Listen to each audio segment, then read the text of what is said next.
Mari kita coba lihat gambarnya seperti apa kira-kira. Dan oh my god, cepat, ini mah harus segera dibawa ke rumah sakit yang beginian mah.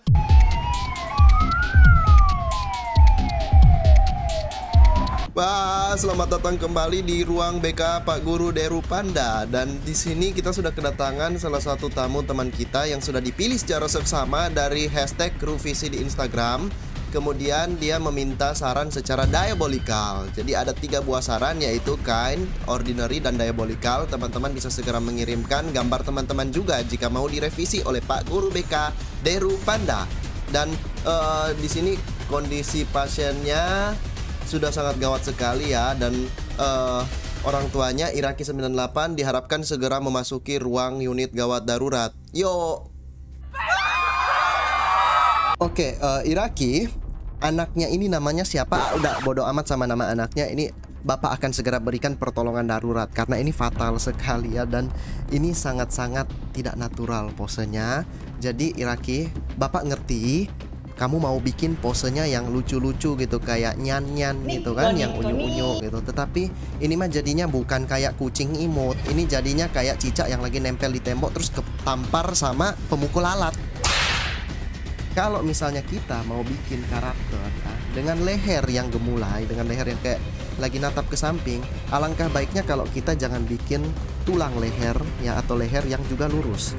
Kalau misalnya kepalanya bengkok seperti ini ya, coba di sini Bapak gambarkan. Kalau misalnya gambarnya tuh ya, lehernya tuh terlalu lurus, terus tetapi kepalanya bengkok, ini mah jadinya kayak tiang penyiksaan di zaman vampir dulu itu loh. Teman-teman tahu lah ya, kayak gini nih, gitu kan, ditancap di tanah gitu. Jadi caranya adalah kita coba landaikan lehernya juga ya, mengikuti bentuk dari kepalanya. Jadi bikin lebih enak. Nah, dikasih balsem biar lembut lehernya, biar nggak encok lagi, oke? Selanjutnya yang kedua adalah ini kita usir dulu kepala vampirnya. Yang kedua adalah bahu, oke? Nah, cara gampang gambar bahu gimana? Biar Bapak kasih saran. Kalau bahunya keangkat kayak begini karena tangannya itu mau bikin pose kucing yang kayak pau kucing ya. Caranya tuh adalah coba kita gambarkan dulu tulang klavikulanya di sini ya. Seperti ini. Itu biar gampang aja. Dan teman-teman tuh nggak boleh lupa ya. Setelah leher ya, setelah leher nggak boleh langsung datar, nggak boleh langsung bahu begini, nggak boleh langsung kayak begini. Bagian ininya tuh sering lupa ya. Buat para artis pemula memang bagian yang ini, yang bahu ini ya. Coba teman-teman raba leher teman-teman, terus di sebagian sampingnya tuh pasti ada kayak gundukan kan, naik gunung gitu. Nah, itu tuh teman-teman suka lupa gambar, oke? Jadi kalau misalnya teman-teman mau gambar bahu yang keangkat, coba dulu gambar bagian itu ya. Terus kita gambar bahunya. Nah, dengan seperti ini gambar teman-teman tuh akan jadi lebih nyaman kelihatannya. Oke, Bapak mungkin nggak akan kasih tutorial tentang cara bikin bahu karena kalau mau nonton tutorial semuanya udah dijelaskan sama Kak Sumi di channelnya. Jadi visit channelnya buat belajar lebih banyak soal badan. Bapak cuma pointing out gimana cara supaya gambar dari teman-teman yang udah teman-teman gambar bisa jadi lebih menarik dan lebih bagus lagi. Dan ini memang masalah utamanya ada di bagian sini ya, semua di bagian sini, bahunya, lehernya. Oke, jadi Bapak coba bikin landain lagi. Nah, satu lagi, kalau karakternya nih cewek, ya mungkin Bapak akan bikin proporsinya dengan sedikit lebih tidak bermassa ya, tidak berotot. Karena massa ototnya cowok setahu Bapak lebih banyak daripada massa ototnya cewek gitu ya. Gunung jangan lupa ya.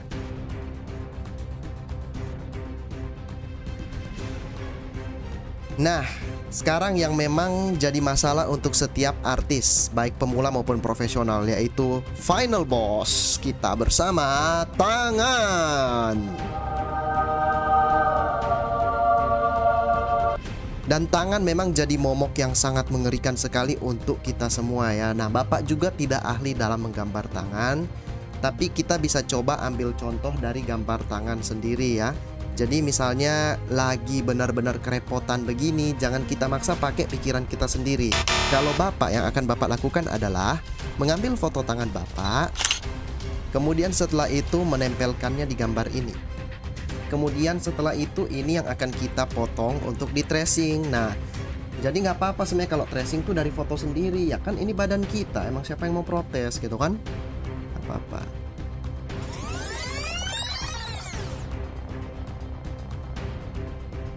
Tada, dan jadinya seperti ini. Itu yang kalau memang Bapak pengen coba tracing dari gambar tangan Bapak. Nah, mungkin memang nggak benar-benar kelihatan akurat dan bagus, tetapi jauh lebih mending daripada kalau kita pakai imajinasi sendiri yang ujung-ujungnya malah bikin tangannya jadi kelihatan nggak bener gitu ya. Malah jadinya kayak tentakel gitu atau kayak tiang pancang tadi, oke?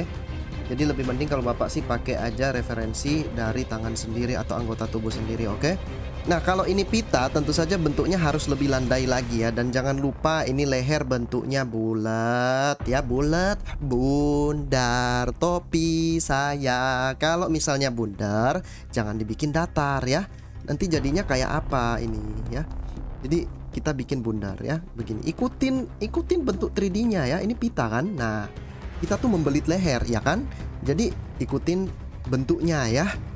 Terus untuk kerah bajunya juga ya, jadi ada arahnya sekarang. Oke, jadi tadi perspektifnya juga salah ya. Ini lebih baik sih kalau misalnya dari Bapak ya, supaya memang gambar tuh ada dinamisnya, mending kita ubah arahnya juga. Jadi dia agak sedikit ke bawah begini, oke?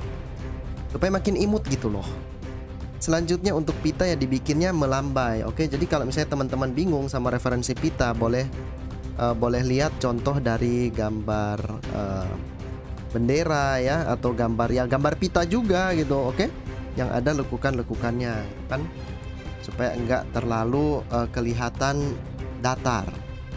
Atau teman-teman bisa mikir secara advance, karena tangan yang ini keangkat ya, pita yang ini otomatis gerak ke atas, jadi dia keangkat gitu. Sedangkan pita yang ini tetap diam di tempat, jadi arahnya beda dua-duanya, oke? Nah, dan poin selanjutnya yang Bapak pengen point out, dan ini paling sering terjadi di kalangan anak-anak yang baru mau belajar gambar, itu adalah kalau mau bikin rambut atau kepala jangan terlalu nempel sama batoknya. Jadi ini kayak ada kulit pisang yang lagi nutupin kepalanya, begini caranya. Ini dia kayak pakai wig. Nah, jadi gimana caranya? Dengan rambut sepanjang ini ya, tentu saja rambutnya tebel banget. Jadi kita harus coba kasih jarak antara mungkin ini. Oh my god, anak ini tidak punya telinga. Oh, telinganya telinga kucing. Tetapi oke, lebih baik kalau Iraqi tutup aja semuanya ya, seperti ini ya. Tutup aja semuanya. Jangan tunjukin ada kulit lagi di situ, itu bikin dia kelihatan kayak android dan uncanny valley banget, kayak jadi kelihatannya tuh serem gitu ya. Jadi mending kita coba kasih aja di sini ada rambut. Nah, ini kepalanya tebal ya. Ini kepalanya tebal ya, di sini tebal, oke? Ingat, rambut tebal berarti jauh dari batas kulit kepalanya. Ini mungkin kulit kepalanya rambutnya lebih ke atas lagi, oke? Jadi terus abis itu ini mungkin kita bisa selipin kayak begini ya. Ya, ini kan lebih enak dilihat gitu, oke? Tambahin rambut ya, mungkin ini rambutnya lebih panjang lagi ke sana, oke? Ini ya kan. Nah, supaya lebih enak. Nah, telinga kucingnya juga jadi lebih muncul di sini kan. Selanjutnya kita akan coba memperhatikan proporsi kepala. Nah, untuk proporsi kepala Bapak mungkin tahu dia ini karakternya imut-imut, makanya kepalanya besar. Tetapi proporsi badannya udah terlanjur proporsi badan orang dewasa, jadi kita kecilkan lagi ukuran kepalanya.